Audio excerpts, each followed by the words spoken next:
जवाब चाहिए, जवाब दो। डीजल दाम बढ़ाना हत्या करो नरेंद्र मोदी जवाब चाहिए, जवाब दो। जवाब तबाही दीते हमें किसान दाबी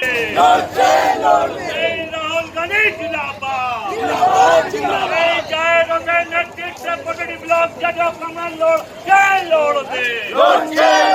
पिता महात्मा गांधी ने आह्वान किया था कि इस देश से ब्रिटिश तुम भारत छोड़ो। आज हम लोग 4 नंबर ब्रिज की तरफ जा रहे थे। दीदी की पुलिस हमें यहाँ पर बैरिकेड करके रोक रही है। दीदी नहीं चाहती कि आह्वान जो पूरे भारतवर्ष में कांग्रेस का कार्यकर्ता कर रहे हैं इसे रोकना चाहती है। हम किसी भी कीमत पर यहाँ पर जो महंगाई बढ़ी है और जिस तरह से बेरोजगारी बढ़ी है और जो हालात है देश के अंदर एक के बाद एक मूल्यवान जो संस्थाएं हैं उनको मोदी सरकार केंद्रीय सरकार बिक्री कर रही है।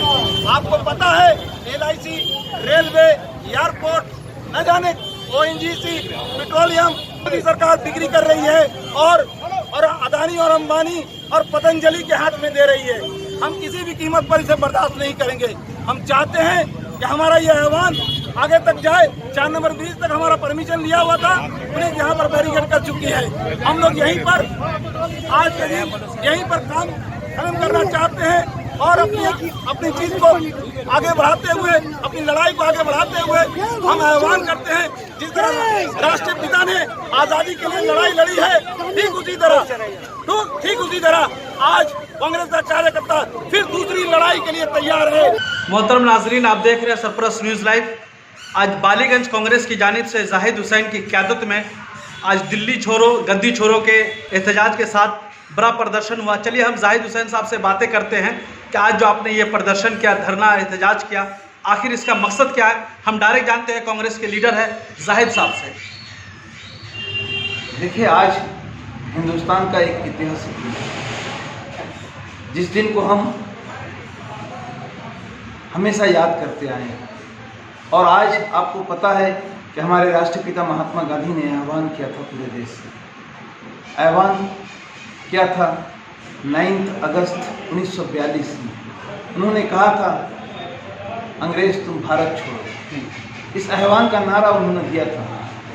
राष्ट्रपिता महात्मा गांधी के साथ साथ मौलाना अबुल कलाम आज़ाद ने भी दिया था, सरदार वल्लभ भाई पटेल ने दिया था, नेहरू जी ने दिया था और तमाम बड़े बड़े नेताओं ने, क्रांतिकारियों ने इस आह्वान को लब्बैक कहा था।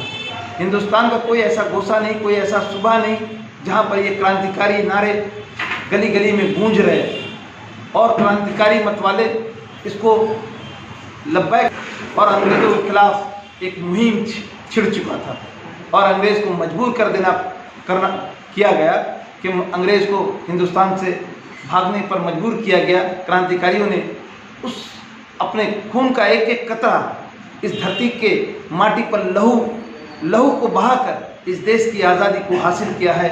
हम इसीलिए कहते हैं कि आज़ादी यूं ही नहीं हासिल की गई, बहुत कुर्बानियों के बाद, बहुत परिश्रम के बाद आज हमें ये आज़ादी मिली है।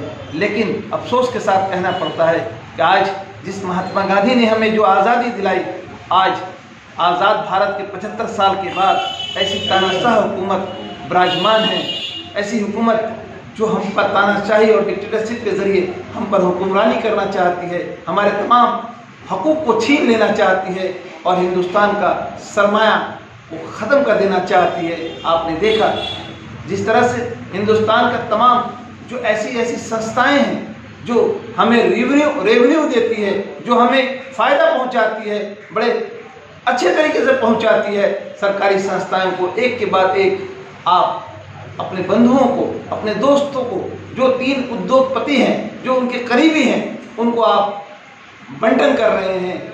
और आपको ये भी पता है वो उद्योगपति कौन हैं, कौन लोग हैं। अदानी और अंबानी और पतंजलि जैसे उद्योगपति को आप मोदी और अमित शाह पूरे देश का सरमाया और पूरे देश का कल कारखाना उनके हवाले कर रही है। ये प्रोसेसन का मकसद और क्या था?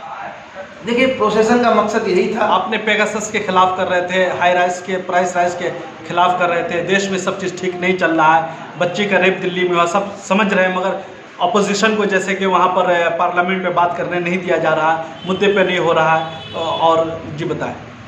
देखिए, आप जिस रास्ता को राष्ट्रपिता महात्मा गांधी ने अंग्रेज़ों के खिलाफ दिखाया था, आज उसी रास्ते पे चलकर, आज के दिन को हम याद करते हुए उसी रास्ते पे चलकर हमें मोदी और शाह के खिलाफ हम लोगों ने, कांग्रेस का कार्यकर्ता ने आज के दिन पूरे भारतवर्ष में हर चौराहे पर, हर गोसे पे यही नारा दिया है, दिल्ली छोड़ो गद्दी छोड़ो। मोदी, अमित शाह, तुम दिल्ली छोड़ो गद्दी छोड़ो, इसी नारे के साथ हम आह्वान किया है और पूरे देश के लोग आज इस आह्वान को लब्बैक कह रहे हैं और पूरे देश के लोग आज इसके साथ, इस मुहिम के साथ जुड़ रहे हैं। ये हिंदुस्तान की दूसरी मुहिम कब तक चलेगा? ये मुहिम उस वक्त तक चलता रहेगा जब तक हिंदुस्तान में ऐसी तानाशाह और ऐसी करप्ट सरकार, ऐसी सरकार को हम उखाड़ नहीं फेंकते, उस वक्त तक ये मुहिम और इस आंदोलन को जन जन तक पहुंचाएंगे और जन जन इस आंदोलन को अपनी ताकत के साथ पूरे भारतवर्ष में फैलाएंगे और एक न एक दिन हम इसको उखाड़ फेंकेंगे। राहुल गांधी ने नाश्ते पर तमाम अपोजिशन पार्टियों को बुलाकर एक बड़ा कारनामा पेश किया है। अपोजिशन के लीडर भी राहुल गांधी के साथ खड़े हुए हैं, तो क्या लग रहा है कि इस बार परिवर्तन की हवा स्टार्टिंग से पहले से शुरू हो गई है राहुल गांधी के नेतृत्व में? आज आपको पता है हिंदुस्तान की हालत तबाहकुन है, बारूद के ढेर पर हिंदुस्तान है। आज हालात बहुत बद से बदतर होते जा रहे हैं, महंगाई चरम सीमा पे है। पेगासस स्पाइसवेयर का जो मामला सामने आया है, ये बड़े शर्म की बात है। मगर पूरी दुनिया में एहतजाज हो रहा, मगर यहाँ की हुकूमत तो कान पे कान धरे बैठे। यही तो वजह है, यही तो हम पार्लियामेंट से लेकर सड़कों तक इसी बात के लिए तो आंदोलन कर रहे हैं। एक तरफ 10 महीने से किसान खुले आसमान के नीचे आंदोलन कर रही है, दूसरा पेगासस का स्पाइसवेयर जिस तरह से जासूसी कर रही है और जासूसी के जरिए जो खुफिया राज है, हिंदुस्तान का जो खुफिया तथ्य है, उसको इकट्ठा किया जा रहा है।